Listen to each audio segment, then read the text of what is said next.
It is just a quantum of energy. It is something energy in movement. Energy in movement means what? We say names and forms in movement. And where the movement is? The movement is upon something which never moves, which we call Sat. And what is that? The easiness of any form is the Sat. And that easiness cannot be picked up by your senses. What your senses can pick up is only formless. Therefore, the formlessness which exists in every form as is easiness is the very easiness which is in you, which makes your body, mind, sense complex. That easiness is one easiness. And in that easiness, what happened? As though a form is superimposed, which you call your body. Therefore, here, Lord is using ime dehaha iti. Dehaha, deho, dehaha. Plural is used, but sharirinaha, singular is used. So in one consciousness, all objects are superimposed. So your body is also, your body enjoys the empirical order of reality. But the reality is what? There are no bodies. In empirical order of reality, there are so many bodies. In the absolute reality, there are no bodies. It's all as though bodies. How? In the empirical level, if you look at the ocean, there are waves coming and going. So many waves are coming and going. Thousands of waves are coming and going when you look at it. But when you shift your attention from the form called wave to the water which is the truth of it, from the standpoint of water, where is the ocean? From the standpoint of water, where is the wave? From the standpoint of water, where is the ocean? I say there is no ocean. Only water is there. Then, from the standpoint of water, where is the wave?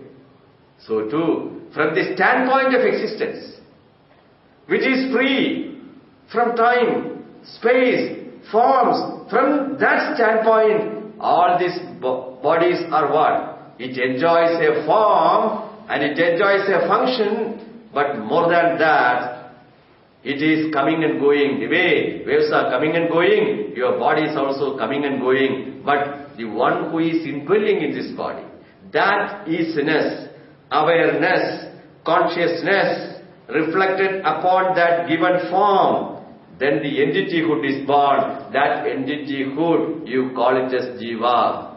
Therefore, that entityhood, because of that entityhood, you can relate with the world.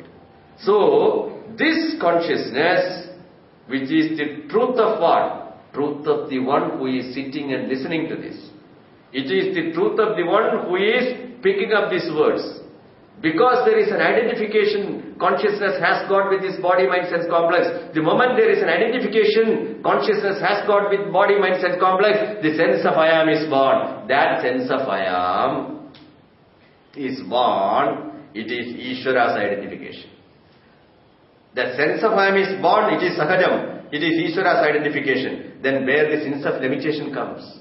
The moment that Sahaja Tadatmya being there, then there is a conclusion made by the Sahankara equating this body as good as me. Therefore, there is a transference, superimposition. That superimposition creates what? The sense of limitation. And that sense of limitation is the dot of the Jiva. And that sense of limitation cannot be addressed by any pravritti or nivritti. Pravritti means what? Any action. It cannot be addressed by any action. You cannot become complete. You cannot become limitless. And whatever you do, you cannot become limitless because you are limitless. And that limitlessness of the truth of the knower, truth of the awarer, which is awareness, truth of the knower, which is knowledge, and the truth of I, which is one consciousness, which doesn't have any limitation, and it should be understood. When it is to be understood, it should be understood in the light of pramana. Pramana means pramayaha karana. What pramana? Shabda pramanam. What is Shabda pramanam? Vedanto nama Upanishad pramanam. This Vedanta nama Upanishad pramanam. Upanishad which is called Shruti, or Gita, which is Smriti. And Smriti and Shruti Smrityoho Abhedaha. What is told in Shruti, and the same subject matter is told in the Smriti also. But we say Shruti Smrityoho Parambadhet Shrutireva Gariyasiyati. If there is a seeming contradiction which you come across in Smriti, because you do not know how to look at it, then Parama Pramanam is Shruti. Upanishad Nama, Vedanta Nama Upanishad Pramanam. Shruti is the Pramana. And what is the vision which has been received in words is again remembered in the Smriti, in the Smriti called Gita and other Smritis. Therefore, now the question is, this is an independent means of knowledge. What is independent means of knowledge? The Shabda Pramanam is an independent means of knowledge. This is in the form of words, but these words won't work unless it is employed. These words won't work unless it is employed means what? Suppose I say, every word has got an immediate meaning. Apple has got an immediate meaning. Car has got an immediate meaning. Sharira, body, has got an immediate meaning. Every Shabda has got a reference outside. So, this teaching is not descriptive because it is said, Aprameyasya Atma. Atma is Aprameya. Aprameya means what? It cannot be an object of your knowledge through your senses. Then how can you know that? You need not know it because your existence is not something which you arrive by employing a means of knowledge. To say there is a car, you need to use your eyes. To say there is a house, you need to there is sound, smell, touch, taste, everything you come to know by employing your sense organs. So too, when you say Atma, it cannot be what? Awareness or consciousness. You cannot know it as an object. See that? Apple, you can know through your eyes. Hunger, you can know. It is Sakshi Pratyaksham. Others are Indriya Pratyaksham. It's all objects of your senses. And hunger, what? It is witness perception. But Atma means consciousness or awareness. What meaning? There is no object called awareness. There is no object called consciousness.